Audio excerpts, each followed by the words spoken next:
Hi class! For my design project, I decided to build a motor that would demonstrate the principles of electricity and magnetism. My objective was to solve for the effects of added mass on the car over time at a fixed distance. I weighed my car and it came out to be 98 grams. And then I calculated 3 separate masses that weighed half the weight of the car, the same, and then double the weight of the car.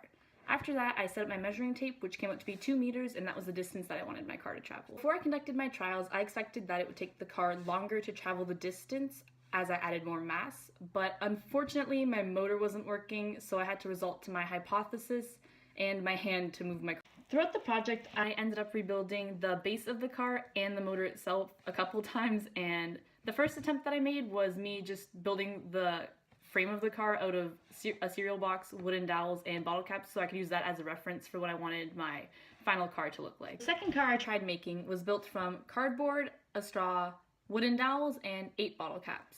So what I started with was taking 2 bottle caps and placing a dowel through it, followed by the straw, and then 2 more bottle caps on the other side to make sure that the straw was secure.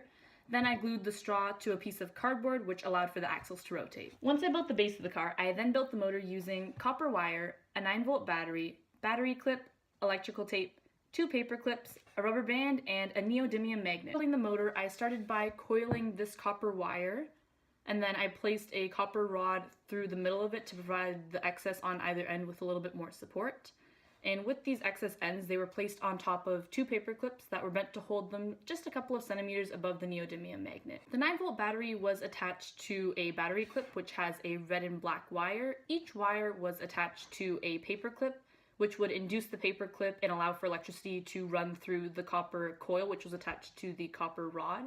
This would allow for the DC motor to start spinning, and then the magnet placed underneath it would allow for it to continue to spin. And before it started spinning, my plan was to attach a rubber band on one side of the excess coil, and then that would be attached underneath one of the axles as well. So as the motor would spin, it would actually spin the axle, which would rotate the wheels. After my first motor failed, I decided that I could use some of it in combination with a kit. So this had a fixed base and pegs that went into each of the 4 locations, and it also has 2 magnets, which I thought would increase the polarity and allow for the south and north end to continue to rotate this motor. Although this didn't work as well. Although things didn't go as planned, I was still able to apply my knowledge of electricity and magnetism, DC motors, and kinematics to attempt to do my best to finish the project.